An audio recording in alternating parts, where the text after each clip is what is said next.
የጌታ ጾም ከየካቲት 9 አይጀምርም። ይህ የምንጾመው የጌታ ጾም አይደለም። የጌታ ከወረድኩ ያንን መስቀሉን ላስመልስ ስል ሰው መግደል አይቀርም።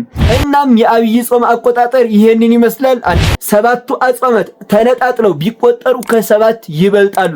እንዴት ነው ታዲያ 40 የሚሞላው ነው ጥያቄው። ነገር ግን በፍጹም እነዚህ አልፈ ምናምን የምትቆጥረው ጾም የለም።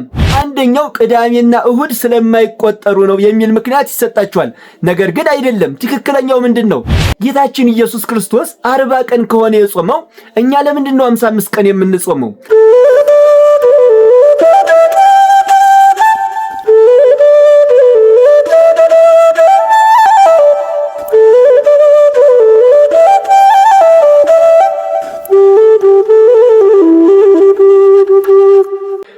በስመ አብ ወወልድ ወመንፈስ ቅዱስ አሃዱ አምላክ።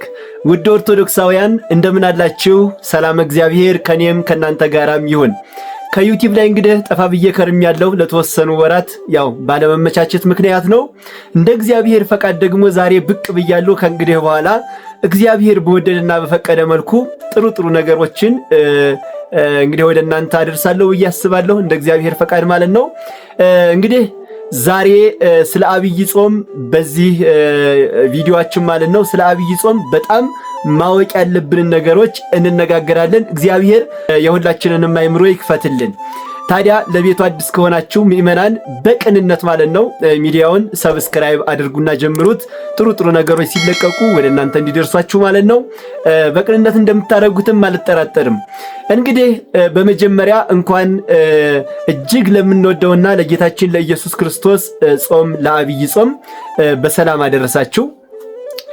እንግዲህ አብይ ጾም ከሰባቱ የቤተ ክርስቲያናችን አጽዋማት መካከል አንደኛውና ዋነኛው ጾማችን ነው አብይ ጾም። ይህ ጾም እንግዲህ የተለያዩ ስሞች አሉት። አንድ አራቱን ስሞች ልንገራቸው እስከ ምክንያቶቹ ማለት ነው። እንግዲህ የመጀመሪያ አብይ ጾም ይባላል። አብይ ጾም ማለት ትርጉሙ ከፍ ያለ ወይንም ደግሞ ትልቅ ጾም ማለት ነው። ይህንንም ስም ያገኘበት ታላቁና ገናናው አምላካችን ኢየሱስ ክርስቶስ የጾመው ጾም በመሆኑ ትልቁ ጾም ወይንም አብይ ጾም ተብሏል ማለት ነው። እንደዚሁም ቅዱስ ዳዊት በመዝሙሩ አብይ እግዚአብሔር ወአብይ ኃይሉ፣ እግዚአብሔር ታላቅ ነው ኃይሉም ታላቅ ነው ይላል። ታዲያ አብይ የተባለ እግዚአብሔር የጾመው ጾም ስለሆነ አብይ ጾም የሚባል ስያሜን አግኝቷል ማለት ነው። ሁለተኛው ደግሞ የሁዳዴ ጾም ወይንም ጾመ ሁዳዴ ይባላል። ሁዳዴ ማለት ሰፊ ሜዳ እንደማለት ነው። ሰፊ ሜዳ ማለት ነው። እና ታዲያ ለምንድን ነው ጾመ ሁዳዴ የሁዳዴ ጾም የተባለው ሲባል ደግሞ ከቀናቱ ብዛት አንጻር የተሰጠው ስም ነው። እንደምታውቁት አብይ ጾም ወደ 55 ቀናት ያክል ብዛት አላቸው ቀኖቹ። ከዚህ አንጻር ታዲያ ትልቁ ጾም ከሌሎቹ አጽዋማት ትልቁ ስለሆነ ሁዳዴ ሰፊ የሚለውን ስም ወስዷል ማለት ነው። ሶስተኛ ደግሞ ጾመ አርብዓ ይባላል። 40 ቀን የተጾመ ጾም ማለት ነው። የሚጾም ጾም የተጾመ ጾም ማለት ነው ጾመ አርብዓ ማለት። ታዲያ ለምንድን ነው ጾመ አርብዓ የሚለውን ስም ያገኘው ሲባል ደግሞ ጌታችን ኢየሱስ ክርስቶስ 40 ቀን ቆሞ ከቆመበት ሳይቀመጥ ከዘረጋበት ሳያጥፍ የጾመው ጾም 40 ቀን የጾመው ጾም ስለሆነ ጾመ አርብዓ የሚለውን ስያሜ አግኝቷል ማለት ነው። እንደዚሁም አራተኛ ደግሞ ጾመ ኢየሱስ ይባላል። ይህ ማለት የኢየሱስ ጾም ማለት ነው። እናም ራሱ ጌታችን ኢየሱስ ክርስቶስ አምላካችን የጾመው ጾም ስለሆነ ጾመ ኢየሱስ የኢየሱስ ጾም የሚል ትርጓሜ አግኝቷል ማለት ነው። ሌሎችም ትርጓሜ ሊቃውንት ይሰጡታል። እኛ እነዚህን ካየን ይበቃናል። ታዲያ ይህ ጾመ ኢየሱስ ጾመ ሁዳዴ ወይንም ደግሞ አብይ ጾም የሚባለው በውስጡ ያሉት ሳምንታት የተለያዩ ስያሜዎች ሲኖራቸው ይህ አብይ ጾም ጌታችን ኢየሱስ ክርስቶስ በእደ ዮሐንስ በማየ ዮርዳኖስ ከተጠመቀ በኋላ ሳይውል ሳያድር ገዳመ ቆሮንቶስ ገብቶ ከቆመበት ሳይቀመጥ ከዘረጋበት ሳያጥፍ ቀጥ ብሎ ቆሞ 40 ቀን የጾመው ጾም ነው። በጣም ጥሩ። ጌታችን ኢየሱስ ክርስቶስ 40 ቀን ከሆነ የጾመው እኛ ለምንድን ነው 55 ቀን የምንጾመው? ይህ የብዙዎቻችሁ ጥያቄ ነው። ይህን ጥያቄ በምታነሱበት ሰዓት ታዲያ የተለያዩ ሰዎች የተለያዩ ምክንያቶችን ይነግሯቸዋል። ለምሳሌ ከምክንያቶቹ መካከል አንደኛው ቅዳሜና እሁድ ስለማይቆጠሩ ነው የሚል ምክንያት ይሰጣቸዋል። ነገር ግን አይደለም። ትክክለኛው ምንድን ነው እነግራቸዋለሁ። እና የጌታችን የኢየሱስ ክርስቶስ ጾሙ 40 ቀን የጾመው ጾም ማለት ነው የሚጀምረው ዘንድሮ ማለት ነው 2018 የጌታ ጾም የሚጀምረው የካቲት 15 ነው። የካቲት 15 ይሄን በደንብ አድርጋችሁ ስሙኝ። አሁን ጾሙን ከ9 ጀምረን እንጾማለን። ነገር ግን ይሄ የምንጾመው የጌታ ጾም አይደለም። የጌታ ጾም የሚጀምረው ከየካቲት 15 ነው። የጌታ ጾም ከየካቲት 9 አይጀምርም። እንዴት እነግራችኋለሁ። ታዲያ የካቲት 15 ከሆነ የጌታ ጾም የሚጀምረው ለምንድን ነው ከየካቲት 9 ጀምረን የምንጾመው ሲባል የመጀመሪያዋ ሳምንት እንግዲህ ዘወረደ የሚል ስያሜ አላት። ዘወረደ ማለት ጌታችን ኢየሱስ ክርስቶስ ከሰማየ ሰማያት የወረደበትን ከድንግል ማርያም የተወለደበትን ለማስታወስ ከዚህ አንጻር የተሰየመ ስያሜ ነው ስያሜው። እና ዘወረደ ብቻ አይደለም፣ ይህ ጾም ጾመ ሕርቃል ይባላል። የመጀመሪያው ሳምንት ለምሳሌ የ2018 ማለት ነው ከየካቲት 9 እስከ የካቲት 15 ቀን ያለው የመጀመሪያው ሳምንት ጾመ ሕርቃል ይባላል። ምንጊዜም አብይ ጾም ሲገባ የመጀመሪያው ሳምንት ጾመ ሕርቃል ነው እንጂ የጌታ ጾም አይደለም። በደንብ አድርጋችሁ ያዙልኝ። ሕርቃል ማን ነው? ሕርቃል ማን ነው ሲባል እንግዲህ የሮም ንጉስ ነው። ሕርቃል በ714 አካባቢ የነበረ ንጉስ ነው። ታዲያ ይህ ጾመ ሕርቃል መነሻው ምንድነው ስንል የፋርስ ሰዎች ግብጽ በነበሩበት ሰዓት ከግብጽ ተነስተው እንግዲህ ወደ ሀገራቸው ሲመለሱ ኢየሩሳሌምን ማርከው ማለት ነው ህዝቦቿን፣ እንደዚሁም የቤተ መቅደስ ዕቃዎቿን ማርከው ወስደውባቸዋል። መስቀሉን ጨምሮ ማለት ነው። እና መስቀሉን ማርከው ወደ ሀገራቸው ከወሰዱ በኋላ ይህ የሮም ንጉስ ይሰማል። ሕርቃል የሚባለው ንጉስ ማለት ነው። በዚህ ጊዜ መስቀሉን ሊያስመልስ ያስባል። ታዲያ በዚያን ጊዜ ሐዋርያት እንደዚህ ብለው ሥርዓት ሰርተው ነበር። ሰው የገደለ ሰው ዕድሜ ልኩን ይጹም የሚል ሥርዓት ሰርተው ነበረ ሐዋርያት ማለት ነው። እና ንጉሱ ይህንን ሲያስብ አይ ዕድሜ ልኬን እንዴት አርጌ እዚያ ከወረድኩ ያንን መስቀሉን ላስመልስ ስል ሰው መግደል አይቀርም፣ እንዴት አርጌ ነው ታዲያ ማረገው ሲል ህዝቡ ይሄንን ሐሳቡ ህዝቡ ሲሰሙ ማለት ነው አንተ ብቻ ውረድና መስቀላችንን ንዋየ ቅድሳታችንን አስመልስልን፣ እኛ ያንተን ጾም እኛ ተከፋፍለን እንጾማለን። የአንድ ሰው ጾም ቢበዛ የአንድ ሰው ዕድሜ ቢበዛ 80 ዓመት ነው። ስለዚህ የዕድሜ ልክህን ጾም እኛ ተከፋፍለን እንጾማለን። አንተ ውረድና የማረከውን ማርከህ መስቀሉን አስመልስልን አሉት ማለት ነው። እንግዲህ ይህን ታሪክ በስንክሳር በመጽሐፈ ስንክሳራችን መጋቢት 10 ላይ የምታገኙት ነው። ከዚያም በኋላ እርሱም ወረደና መስቀሉን አስመለሰ። ህዝቡም የእርሱን ተከፋፍለው ጾሙ ማለት ነው። ከዚያ ጊዜ ጀምሮ የነበሩ ምዕመናን እየጾሙት ዛሬ ላይ ደረሰ ማለት ነው። ታዲያ ሁል ጊዜ አብይ ጾም ሲገባ የመጀመሪያው ሳምንት ጾመ ሕርቃል ነው። ጾመ ሕርቃል ነው እንጂ የጌታ ጾም የመጀመሪያው ሳምንት ጌታ የጾመው ጾም አይደለም። በደንብ አድርጋችሁ ያዙልኝ። ጌታ የጾመው ጾም የሚጀምረው በሁለተኛው ሳምንት ላይ ነው። ይሄውም ቅድስት ከሚለው ማለት ነው። ቅድስት ከሚለው ሳምንት ከእሁዱ ጀምሮ ጌታ የጾመው ጾም የ40 ቀኑ ጾም ማለት ነው ከሁለተኛው ሳምንት ይጀምራል። የዘንድሮ የ2018ቱ ከየካቲት 15 ይጀምራል ማለት ነው። እናም የጌታ ጾም የካቲት 15 ወይንም በሁለተኛው ሳምንት ቅድስት ላይ ተጀምሮ ከተቆጠረ መቼ ያልቃል? ቅዳሜና እሁድስ ይቆጠራሉ? 40 ቀን እንደነ የሚሞላው ሲባል ቅዳሜና እሁድ ይቆጠራሉ። አንዳንድ ሰዎች ቅዳሜና እሁድ ያው ከጥሉላት እንጂ ቀኑ ሙሉ ስለማንጾም አይቆጠሩም እያሉ የሚያስተምሩ ስለምሰማ ነው። ነገር ግን በፍጹም እነዚህ አልፈ ምናምን የምትቆጥረው ጾም የለም። ስለዚህ ቅዳሜና እሁድም ይቆጠራሉ። እንዴት ነው ታዲያ 40 የሚሞላው ነው ጥያቄው። ሰብስክራይብ አድርጉ እና 40 ቀን የሚሞላው ልክ ከቅድስት ጀምራችሁ ስትቆጥሩ ከቅድስት እስከ ምኩራብ፣ ከምኩራብ እስከ መጻጉዕ፣ ከመጻጉዕ እስከ ደብረ ዘይት፣ ከደብረ ዘይት እስከ ገብርኄር፣ ከገብርኄር እስከ ኒቆዲሞስ፣ ከኒቆዲሞስ እስከ ሆሳዕና 6 ሳምንታት አሉ። 6 ሳምንታት ማለት 6ን በ7 ስታባዙት 42 ይመጣል። 42 የመጣው ግን እስከ ሆሳዕና እሁድ አይደል? ሆሳዕና የሚሆነው እስከ እሁድ ቆጥረን ነው።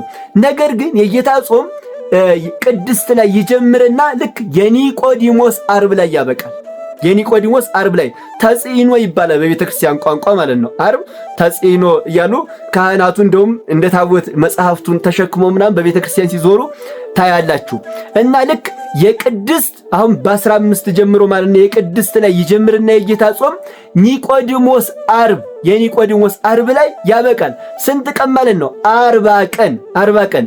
ከኒቆዲሞስ ዓርብ በኋላ ያለችው ማናት? ቅዳሜ ናት። ያቺ ቅዳሜ ደግሞ የአልዓዛር ቅዳሜ ትባላለች። ጌታችን ኢየሱስ ክርስቶስ በአልዓዛር ቤት ገብቶ ምሳን ያደረገበት እንደዚሁም ማርታ ማርታ ለምን ትሰሪ ብዙ ለምን ትደክሚያለሽ ማርታ ህዳጥ ያክል ያለበት ማለት ነው።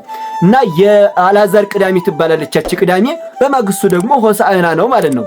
ስለዚህ 40 ቀን የሚሆነው ልብ አድርጉ እዚህ ላይ በደንብ 40 ቀን የሚሆነው ከቅድስት ጀምሮ እስከ ኒቆዲሞስ ዓርብ ያለው ቀን ነው። ጌታ የጾመው ጾም ይሄ ነው እንጂ ቅዳሜና እሁድን ሳትቆጥር ምን አይደለም። ቅዳሜና እሁድ አይታለፍም፣ ይቆጠራል። ይሄኛው ዘወረደ ላይ ያለው ጾመ ሕርቃል ነው። ሕርቃል ስለ ሕርቃል የተጾመ ጾም ነው። እኛም እንጾመዋለን። የጌታ ጾም ቅድስት ላይ ይጀምራል፣ የኒቆዲሞስ ዓርብ ላይ ያበቃል። ስለዚህ 40 ቀን እዚያ ላይ ይሞላል ማለት ነው። ቅዳሜዋስ ከሆሳዕና እሁድ ዋዜማው ላይ ያለችው ቅዳሜ የአልዓዛር ቅዳሜ ትባላለች። ከዚያ ሆሳዕና ነው። ከዚያም በኋላ ያለው ሳምንት ደግሞ ሕማማት ይባላል። የክርስቶስን መከራ እያሰብን የምንጾመው ጾም ነው። በነገራችን ላይ እነዚህ 7ቱ አጽዋማት ሲባሉ በውስጣቸው ብዙ አጽዋማትን የያዙ ናቸው እንጂ እየተነጣጠሉ ቢቆጠሩ ከ7 ይበልጣሉ። 7ቱ አጽዋማት ተነጣጥለው ቢቆጠሩ ከ7 ይበልጣሉ። ለምሳሌ ጾመ ነቢያትን ስንቆጥር በጾመ ነቢያት ውስጥ ማን አለ? የአብርሃም ሶርያዊ ጾም 3 ቀን እንጾማለን። 3 ቀን። ነገር ግን የአብርሃም ሶርያዊን ጾም ለብቻው አንድ ብለን የነቢያትን ጾም ለብቻው አንድ ብለን አንቆጥርም። በአንድ ላይ ከጾመ ነቢያት ጋር አንድ ተብሎ ይቆጠራል። ለምሳሌ ጾመ ድህነት ዓርብና ረቡዕ ነው። ዓርብ አንድ ብለን አይደለም የምንቆጥረው። ጾመ ድህነት ብለን ረቡዕና ዓርብን በአንድ አድርገን እንደምንቆጥረው ማለት ነው። እዚህ ላይም አብይ ጾም ላይ ሲሆንም ልክ የሕርቃል ጾም አለ፣ የጌታችን ጾም አለ። ሕማማትን ደግሞ ስለ ጌታ መከራ እያሰብን የምንጾመው ጾም አለ። ስንት ሆነ ማለት ነው? 3 ነገሮች አሉ እዚህ ጋር ጾመ ሕርቃል፣ የጌታ ጾም እንደዚሁም የሕማማት ጾም። ስለ ሕማማቱ ስለ ግርፋቱን እያሰብን የደረሰበትን መከራ የተተፋበትን ምራቅ በቀራንዮ የተንገላታውን እንግልት ለኛ ብሎ የደረሰበትን ነገር መከራውን እያሰብን የምንጾመው ጾመ ሕማማት። ስለዚህ 3 ናቸው እዚህ ጋር የምንጾማቸው። ነገር ግን በአንድ ተጠቃሎ እንደ አንድ ተብሎ ተቆጥሮ አብይ ጾም ይባላል ማለት ነው። ስለዚህ አብይ ጾም አቆጣጠሩ የመጀመሪያው ጾም የጌታ ጾም አይደለም፣ ጾመ ሕርቃል ነው። ከዚያ የጌታ ጾም የሚጀምረው ቅድስት ላይ ነው። ቅድስት ማለት የሁለተኛው ሳምንት ላይ ማለት ነው። ከዚያ ቁጥሩ 40 ቀን የሚሞላው የኒቆዲሞስ ዓርብ ላይ ነው። በደንብ አድርጋችሁ ቁጠሩ። የኒቆዲሞስ ዓርብ ላይ ነው።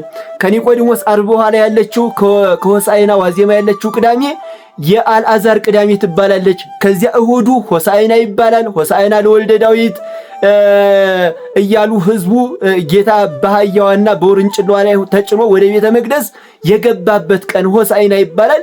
ከዚያም በኋላ ከሰኞ ጀምሮ እስከ ዓርብ ደግሞ ሕማማት ይባላል። ቀዳሚት ስዑር እንደዚሁም እሁድ ትንሣኤ ይሆናል ማለት ነው።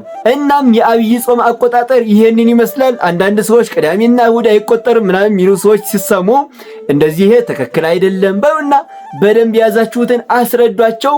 አቆጣጠሩ ይሄንን ይመስላል። የመጀመሪያው ሳምንት ጾመ ሕርቃል እንደሆነ የጌታ ጾም የሚጀምረው ከቅድስት ከሚባለው እሁድ እንደሆነ የኒቆዲሞስ ዓርብ ላይ እንደሚያበቃ ተጽዕኖ ተብሎ ያበቃል። እዚያ ላይ እንደሚያበቃ ከዚያ በማግስቱ ያለችው ቅዳሜ የአልዓዛር ቅዳሜ እንደምትባል ከዚያ ቀጥሎ ሆሳዕና እንደሆነ ከዚያ የሕማማት ጾም ከአብይ ጌታ ከጾመው ጾም ጋራ አብሮ ሳይሆን ለብቻው ሕማሙን እያሰብን የምንጾመው ጾም እንደሆነ በደንብ አብራርታችሁ ልታውቁና ለሚጠይቃችሁም ልትናገሩ ይገባል። ግልጽ ነው አይደል? ገብቷቸዋል? በጣም ጥሩ። እንግዲህ ቤቱን ሰብስክራይብ ያላደረጋችሁ ሰዎች ሁላችሁም ሰብስክራይብ አድርጋችሁ እያንዳንዱን እሁዶቹን ደግሞ ሰንበታቱን ለምሳሌ ቅድስት ስለምን ተባለ ውስጡ ያሉ ነገሮች እነሱን ደግሞ በቅደም ተከተል እግዚአብሔር በረዳን መልኩ ወደ እናንተ እናቀርባለን። አቀርባለሁኝ። እግዚአብሔር ይርዳኝ። ጸሎታችሁ አይለኝ። ሐሳብ አስተያየታችሁን ኮሜንት ላይ ለግሱኝ። ሁላችሁም ቪዲዮውን ለሁሉም እንዲዳረስ አድርጉልኝ። በጣም አድርጌ ስለሰማችሁኝ እጅግ አድርጌ አከብራችኋለሁ። የያዝነውን በልቡናችን ውስጥ ያኖርልን፣ ያልያዝነውን ደግሞ ይግለጽልን። ጾሙን የተባረከ የበረከት ጾም ያደርግልን፣ የምንጠቀምበት ዋጋ የምናገኝበት ጾም ያደርግልን። ታዲያ ይህን ጾም ስትጾሙ አደራ እስከዚህ ድረስ ከሰማችሁ እንግዲህ ይህን ጾም ስትጾሙ የተጣላችሁ ካላችሁ ታርቃችሁ፣ የበደላችሁ ካላችሁ ክሳችሁ፣ በፍቅር ሆናችሁ እንድትጾሙ እንደው መልእክቴን አስተላልፋለሁ። ምክንያቱም ፍቅር የሌለበት ማንኛውም ነገር ውድቅ ነው። ስለዚህ ለፍታችሁ መጾማችሁ ካልቀረ፣ መድከማችሁ መራባችሁ ካልቀረ ፍቅርን መያዝ አለባችሁ። ጾማችሁ ዋጋ እንዲያገኝ፣ ጾማችን ዋጋ እንዲያገኝ ፍቅርን ተላብሰን በትህትና ሆነን የተቸገሩትን እያበላን ቁርሳችንን ለነዳያን እያደረግን እንድንጾም አደራላለሁ። ስላዳመጣችሁኝ እጅግ አድርጌ አመሰግናለሁ። እወዳችኋለሁ። ክብር በሉልኝ።